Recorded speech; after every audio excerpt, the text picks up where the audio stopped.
আমাদের যুব সভাপতি সাহেব, আমাদের মহিলা নেত্রী মদিনার সমেত আমাদের এখানে উপস্থিত কামাতুল্লাহ আমাদের এই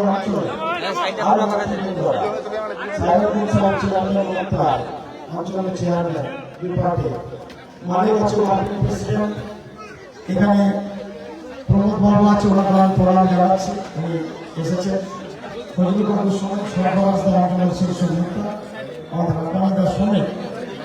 হাসান প্রেসিডেন্ট, পঞ্চায়েত সমিতির 3 মেম্বার মমতাজ দা, তাদের নিজামুল কাস্তের প্রতিনিধি মুক্তাব আছে, এগুলো সমেত আমাদের আরো নেতৃবৃন্দ অনেকে আছে, আমি মেম্বাররা সবাই আছে, সঞ্চালনা করছি।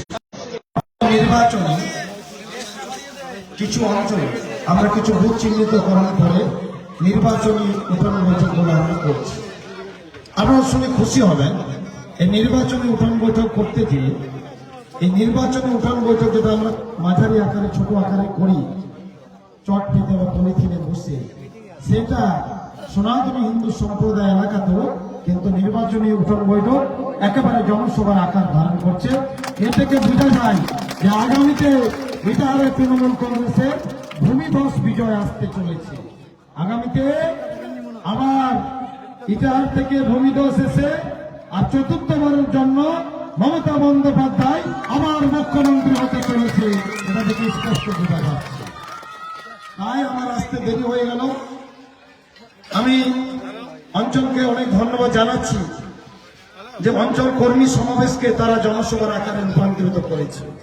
জনস্রোত, জনবিস্ফোরণ, যেদিকে আমরা যাচ্ছি মানুষ দিনের দিন তৃণমূলমুখী হয়ে যাচ্ছে। কারণ মানুষ জানে আগামীতে বাংলাকে বাঁচাতে গেলে, বাংলাকে এগিয়ে নিয়ে যেতে গেলে তৃণমূল কংগ্রেসের শেষ আশ্রয়স্থল, শেষ ভরসা, শেষ ঠিকানা।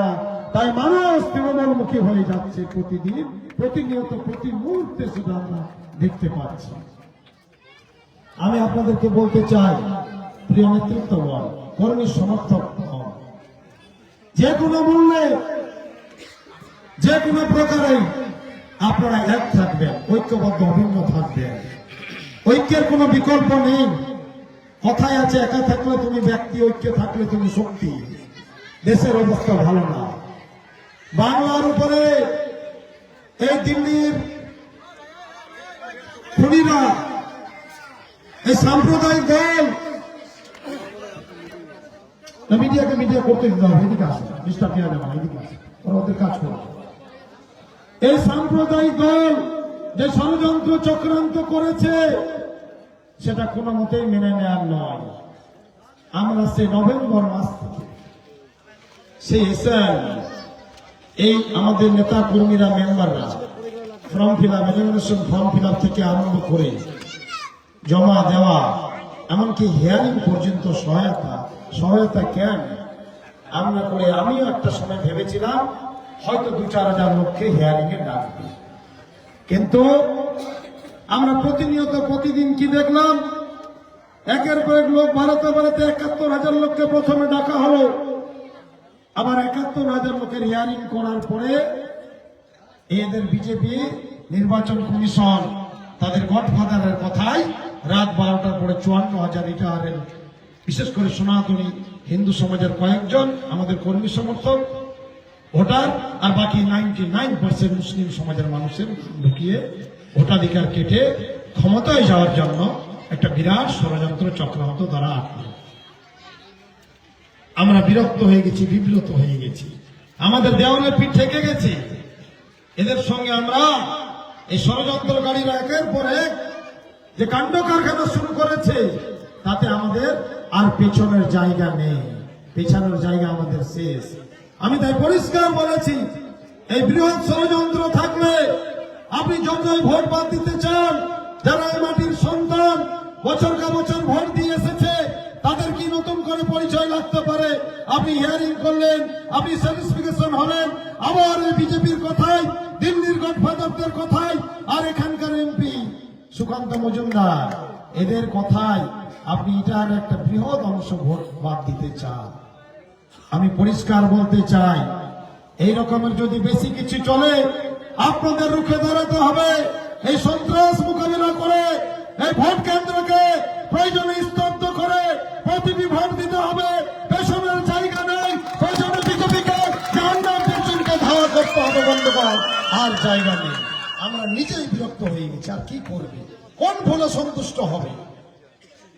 এই হচ্ছে দেশের পরিস্থিতি। তাই কাপাসিয়া অঞ্চলের মানুষকে বলবো, বৃহৎ স্বার্থে আপনারা এক থাকবেন, ক্ষুদ্র স্বার্থে বাদ দিবেন।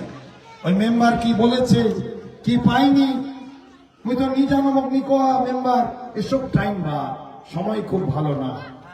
তাই এই বিজেপি যারা ষড়যন্ত্র ছিল, এসআর করে 40-50 হাজার ভোট বাদ দেব, আর এদের দোসর হয়ে, এদের দালাল হয়ে কিছু কংগ্রেস, সিপিএম, ওই মুদ্রার এপি ওপি, এরা বড় সিটিং করে বলছে আমরাও কিছু ভোট ব্যাংক ভাগ করি, সংখ্যালঘু ভোট ব্যাংক ভাগ করে তৃণমূলের যাত্রাকে স্তব্ধ করি, উন্নয়নকে ব্যাহত করি। এরা, এদের থেকে সজাগ সাবধান থাকতে হবে। যে কোনো মূল্যে এদেরকে রুখে দিতে হবে। এরা আপনাদের জন্য নয়, এই কংগ্রেস, সিপিএম, খুচরো পার্টিগুলো আপনাদের ভালোর জন্য নয়। এরা শুধু নিজের অবৈধ চেয়ার, অবৈধ অর্থ, অবৈধ ক্ষমতার জন্য মুনাফিকি করতে পিছনে বিচারটা হচ্ছে না। এদের থেকে সজাগ সাবধান থাকতে হবে। আমরা পরিষ্কার বলি, দিল্লির মন্তব্যে গন্তব্য ঠিক হবে না। দিল্লির মন্তব্যে, দিল্লির প্রেস কার্সনে এই বাংলা চলবে না। আমাদের নেত্রী সুপ্রিম কোর্টে লড়েছে, আমরা ভিতর বাইরে প্রচন্ড লড়াই করেছি, তীব্র থেকে তীব্রতর লড়াই করেছি, এটা আমরা রাজপথে লড়াই করেছি।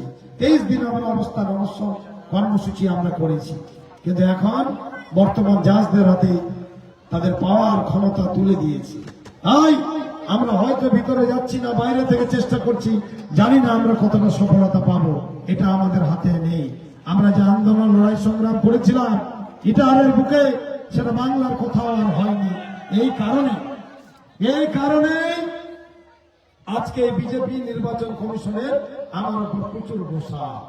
এত আন্দোলন কেন করা হচ্ছে? কেন 8টা হিয়ারিং কম করা হলো? কেন কাপাসিয়া সমেত ব্লকের বিভিন্ন জায়গায় 8টা হিয়ারিং কেন করা হলো? কেন লোক ব্লক অফিসে গেল না? বাচ্চারা, মহিলারা বাচ্চাদের নিয়ে যেত, বয়স্ক লোকরা যেত, হ্যান্ডিক্যাপ মানুষরা যেত, পদপিষ্ট হয়ে 10,000, 12,000 একই দিনে হিয়ারিং লাইনে দাঁড়িয়ে পদপিষ্ট হয়ে মারা যেত, ভাড়া ভর্তি ইত্যাদি খরচা হতো। কেন মোশারফ এটা করতে দিল না? কেন বিডিও অফিসে হিয়ারিং হলো না? চারদিকে 8টা কেন হলো? কেন এত আন্দোলন, তীব্র লড়াই চলছে? এতে নির্বাচন কমিশনের খুব রাগ। বিজেপির কথায় তারা আমার নামে এফআইআর করতে গেছিল। আমাকে ডিএম বলেছিল আপনি আর ক্যাম্পে যাবেন না। আমি কম বেশি 1-2 দিন অন্তর অন্তর প্রতিদিন প্রতিটা ক্যাম্পে এসেছিলাম। সেদিন ডিএম বলেছিল आप मत जाइए, आपका राजनीतिक करियर खत्म करने के लिए निर्वाचन कमीशन का बार बार मेल आ रहा है, आपको हम फॉरवर्ड कर रहे हैं, आप देख लीजिए, आपको इसे रिपेयर करने के लिए बोल रहा है। সেদিন আমি ভয়ে পিছপা হয়নি। আমার রাজনৈতিক ক্যারিয়ার নষ্ট হয়ে যেতে পারত। আজকে নির্বাচনে মনোনয়ন প্রতিদ্বন্দ্বিতা করার সুযোগ হয়তো পেতাম না, কিন্তু এটা জনগণের স্বার্থে, জনকল্যাণে, মৃত্যুকে ভয় না পেয়ে রাজনৈতিক ক্ষমতাকে ত্যাগ করে সেদিন লড়াই সংগ্রাম করেছি, প্রতিটা ক্যাম্পে গেছি। আমি কিন্তু সেদিন পিছপা হয়নি। আমি নির্লোভ ব্যক্তি হয়ে, ত্যাগী হয়ে সেদিন আমি মাঠের ময়দানে ছিলাম। আর তাই বিজেপির আমার উপর অনেক ঘোষা, অনেক ক্ষোভ, অনেক তাদের মনে জ্বালা, আর শেষ হয়। তাই আমি অনুরোধ করব, প্রিয় কাপাসিয়া অঞ্চলের মানুষজন, আপনারা বারে বারে আমার প্রতি বিশ্বাস, আস্থা দেখিয়েছেন। সেই জেলা পরিষদ থেকে আজ এমএলএ, বিধায়ক এবং বিধায়ক প্রার্থী অবধি আমি আপনাদের কাছে চিরকৃতজ্ঞ, চিরঋণী। আমি হয়তো সব ঋণ শোধ করতে পারবো কি জানি না। আমার মতো ঋণগ্রস্ত বিশ্বের আর কেউ নেই, ভারতবর্ষের কেউ নেই। কিসের ঋণ? অর্থের না, আপনাদের ভালোবাসা ঋণ, আপনার বিশ্বাস, আস্থা আমার প্রতি দেখিয়েছে। উন্নয়ন কতটা দিতে পেরেছি আপনি যা বলতে পারবো না, আপনারা নিশ্চয় বলতে পারবেন, জানেন। বিচার বিবেচনা করবেন। কাপাসিয়া অঞ্চলের মানুষ অন্তত নিজের বিবেককে কখনো বর্গা দেয়নি। কাপাসিয়া অঞ্চলের মানুষ বরাবর এই সরকারের সঙ্গে থেকেছে।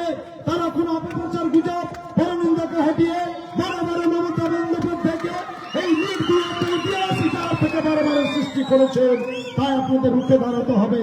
প্রয়োজনে আমি ঘোষণা দিয়েছি, আমরা মরবো বাঁচবো জানি না, এই সাম্প্রদায়িক বিজেপিকে এবার এই 26 সালে একেবারে সবাই এক ঐক্যবদ্ধ হবেন না হয়ে ঝাঁপিয়ে পড়ে এদের মাঠ থেকে রং কার্ড দেখিয়ে মাঠ ছাড়া করতে হবে।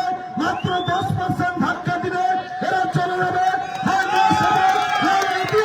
কিন্তু ঠেলে দেওয়া যাবে না, পরিস্থিতি ভয়াবহ জটিল। যে কোনো মূল্যে একটি ভোট, মহামূল্যবান ভোট এই মহাদল কংগ্রেস সিপিএম কে দিয়ে নষ্ট করবেন না, নষ্ট করলে বড় বিপদ।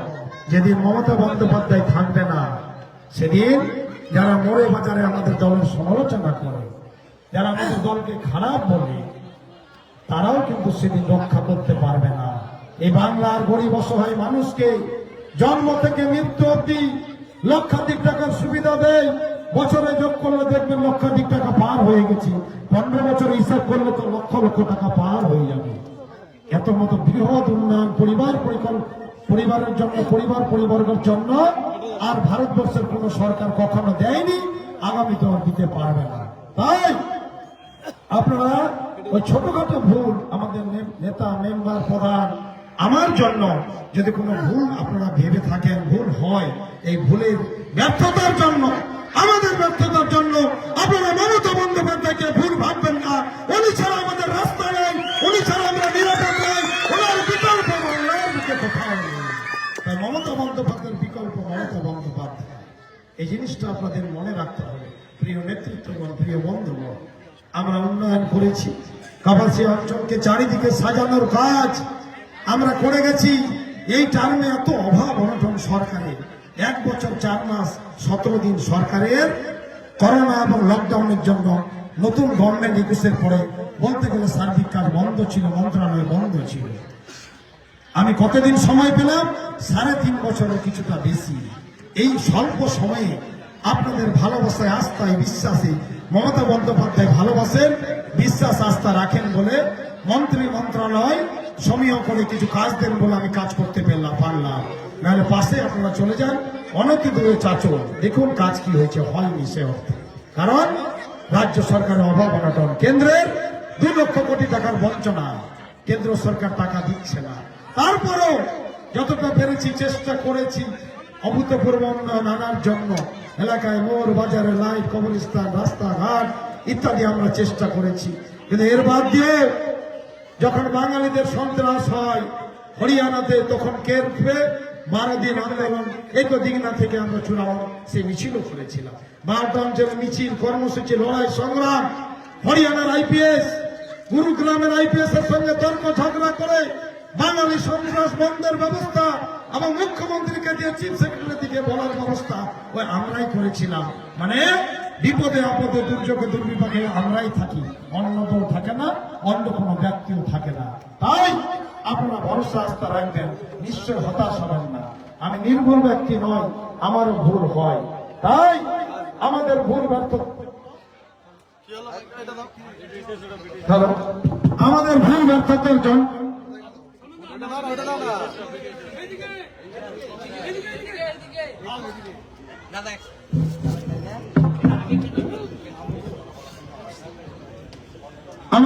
ব্যর্থতার জন্য আপনারা মমতা বন্দ্যোপাধ্যায়কে কখনো ভুল ভাববেন না।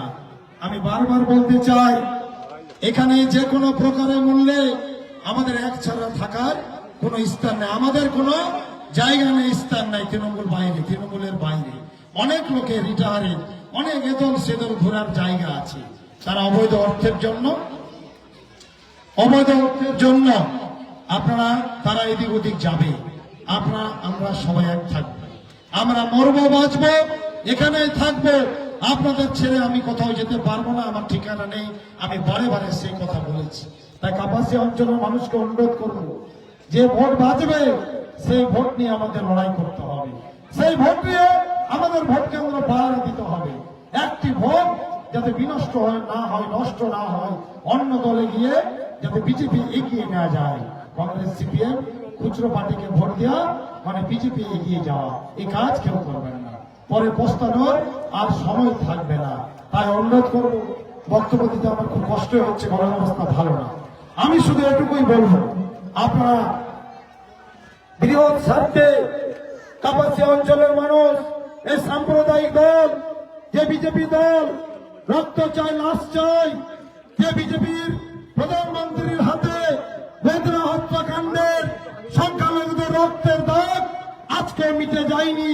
তিনি গঙ্গা জল আর নদীতে স্নান করে আসলো, সেই দাগ মিটে যাবে না, তাই এদের সঙ্গে থাকবে না। কিছু লোক মুনাফিকির কাজ করতে চায়, তারা বিজেপিকে অনেকে 24-এ ভোট করতে বলেছিল, তারা আবার ষড়যন্ত্র করতে চায়। এই বিজেপি যেমন ঘুরপথে ক্ষমতায় আসতে চায়, আর তেমনি কিছু লোক নিজেদের স্বার্থে এই বিজেপিকে জেতানোর জন্য ঠিকা নিয়ে বসে আছে। এই দল যখন 21 সালে ইনারাই বিজেপি গেছিল, 10 বছর যাকে আপনারা ভোট দিয়ে রেখেছিলেন, 10 বছর যাকে মান সম্মান দিয়েছিলেন, তিনি টিকিট না পেয়ে টিকিট পাবে বা কি করে? নেত্রী খবর রাখেন, আমি পরে উদ্ধার করেছিলাম, নেত্রী জানতে পেরেছিলেন যে ইনি জিতেই বিজেপি আসলে বিজেপিতে যেতেন, তার ক্ষমতা ছিলেন, খবর ছিল, উনি খোঁজ খবর রাখেন, মনিটরিং করেন, তাই টিকিটটা কেটে দিয়েছিলেন। টিকিট না পেয়ে আপনি 10 বছর যারা জেতালো তাদের জন্য 10 সেকেন্ড ভাবার সহ্য করার ক্ষমতা রাখলেন না, সঙ্গে সঙ্গে চলে গেলেন বিজেপিকে। আর যদি সেদিন বিজেপি বাংলার মুখ্যমন্ত্রী হতো, আর কাপাসিয়া অঞ্চলের সংখ্যালঘু মানুষ ভোট ব্যাংক ভাগ করত, খুচরো পার্টি কংগ্রেস সিপিএমকে দিয়ে ভোটটা নষ্ট করত, আর যদি সেদিন বিজেপির মুখ্যমন্ত্রী হতো, তাহলে এই বাবুরা যারা আজকে কংগ্রেস সিপিএম নাটক করছে, এরা কিন্তু বিজেপিতেই থাকতো। আর বিজেপির মুখ্যমন্ত্রী হলে আজকে সংখ্যালঘুদের রায়গঞ্জ, মালদা শহরে বাজারে লাশ কুড়াতে হতে এতটাই খতরনাক বিজেপি পার্টি। আপনি ভয়ে পালিয়ে গেলেন। আমি তো এবারও বলেছিলাম, টিকিট পেলে আলহামদুলিল্লাহ, না পেলে শুকুর আলহামদুলিল্লাহ, কিন্তু দল ছেড়ে পালানোর লোক আমরা নয়। আমরা মরবো বাঁচবো, এখানেই থাকবো, এরা আপনারা সহ্য করতে পারেন না। তাই অনুরোধ করবো, কাপাসিয়া অঞ্চল আমাদের ব্যালেন্স অঞ্চল, মানুষ সজাগ সচেতন। আপনাদেরকে বোকা ভাবছে, এটা আরো বলছে কাপাসিয়ার নাকি 90% ভোট ওরা পেয়ে যাবে, আপনাদের বোকা ভাবছে, বোকার স্বর্গে বাস করছে। আসলে আপনারা বোকা, মানুষকে অত বোকা ভাববেন না। মানুষ আপনাদের জবাব দেওয়ার জন্য তৈরি। যা কুৎসা গুজব অপপ্রচার, পরনিন্দা, মিথ্যাচার করছেন, সমস্ত গুজব অপপ্রচারের জবাব আগামী 23 এপ্রিল শুভ দিনে একেবারে ইভিএম বক্সে লুচিয়ে পড়ে ভালোবাসা দিয়ে এই জবাবের উৎসব জবাব আপনাদের দিতে হবে বন্ধুগণ। সময় খুব কম, আপনারা নিজেরাই 21 সালে যেভাবে জনতাই নেতা হয়ে গেছিলেন, সেই সুযোগ সময়টা এসে গেছে সেই জনতাই নেতা হওয়া। তাই কাল থেকে প্রচারে গ্রামে গঞ্জে জনগণের সঙ্গে দেখা করে আমার সালাম জানাবেন, আমার নমস্কার জানাবেন। মমতা বন্দ্যোপাধ্যায়ের সালাম নমস্কার জানাবেন, কারণ মমতা বন্দ্যোপাধ্যায় ছাড়া বাংলায় আমাদের কোনো গতি নেই। আমরা সবাই বাঙালিরা মমতা বন্দ্যোপাধ্যায়ের অধীনে নিরাপদ আছি, ভালো আছি। তাই একটা ভোট কংগ্রেস সিপিএমকে দিয়ে নষ্ট করে লাভ নেই, কারণ এরা 23 তারিখের সন্ধ্যাবেলা যখন ব্যবসা হয়ে যাবে, ওই ব্যবসায়ী দল তখন ব্যবসা সন্ধ্যাবেলা বন্ধ করে দিবে, জানবে আমরা তো জিততে পারবো না, 3 না 6 নম্বরে থাকবো ভাববে। আর বিজেপিকেও না জিতাতে পারলে তখন এদের আর মুখ লুকানোর জায়গা থাকবে না। তাই এদের থেকে সাবধান, সজাগ থাকতে হবে। তাই আমি আর কথা দীর্ঘায়িত করবো না। আমি দুর্গাপুর অঞ্চল থেকে কর্মসূচি করতে করতে, উঠান বৈঠক করতে করতে এসেছি। আমি ধন্যবাদ জানাচ্ছি যে কাপাসিয়া অঞ্চলে একটা অঞ্চলে জনসভাই হয়ে গেল। তাই আগামীকাল থেকে আমি মেম্বারদের, বুথ সভাপতি, বুথ কমিটি নেতৃবৃন্দদের বলবো, আপনাদের নিজের স্বার্থে, পরিবার পরিকল্পনার, পরিবারের স্বার্থে, জনকল্যাণের জনস্বার্থে আপনারা কাল থেকে মাঠে ময়দানে নেমে যান। আর কেউ যদি বিশৃঙ্খলা করতে আসে, কেউ যদি মনে করে দুদিনে একটি দলের মনোনয়ন পাবো আর রাষ্ট্র বিজয় করে ফেলবো, পায়ে পা লাগিয়ে ঝগড়া করতে আসে, যদি ভয় দেখাতে চাই, রক্ত চক্ষু, লাল চক্ষু দেখাতে চাই, গণতান্ত্রিক ভাবে জবাব দিয়ে মোকাবিলা করেই বাড়ি ফিরবেন, তার আগে বাড়ি ফিরবেন না, এই কসম প্রত্যয়িত্ব আপনাদের নিতে হবে। এই জয়, ভয় পাবেন না, ভয়কে অতিক্রম করলেই জয় হাতে চলেছে। আমরা জয়ী দল, অল্প সময়ের ব্যবধানে তৃণমূল কংগ্রেস জয় হলে আপনারা জয়ী হবেন। তাই আপনাদেরকে প্রস্তুত থাকতে হবে। প্রয়োজনে 23 এপ্রিল সংখ্যালঘু ভাই বন্ধুরা, আত্মীয় স্বজনরা, সনাতনী হিন্দু ধর্মাবলম্বী প্রিয় মানুষরা, সবাই আপনারা কেউ ফজরের নামাজ পড়ে, কেউ তুলসী তলায় পুজো দিয়ে ভোটের লাইনে দাঁড়িয়ে এই সাম্প্রদায়িক দল এই কংগ্রেসকে উৎখাত করবেন, ভোট কেন্দ্র পাহারা দিবেন, খেলে লাল কার্ড দেখিয়ে এদের বিদায় জানিয়ে বাড়িতে আসবেন। বন্ধুগণ, সেই সময় এসে গেছে, আর সময় দূরে নেই। তাই আর কথা দীর্ঘায়িত না করে সবাইকে আন্তরিক অভিনন্দন, সালাম, নমস্কার, সম্মান জানিয়ে আগামী কয়েকদিনের মধ্যে যারা বাইরে আছে, কোন রাস্তা নেই, এসআর কি হবে আজ পর্যন্ত আমরা জানতে পারছি না।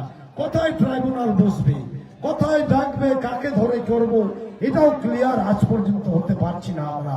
তাই যারা বাইরে আছে একটা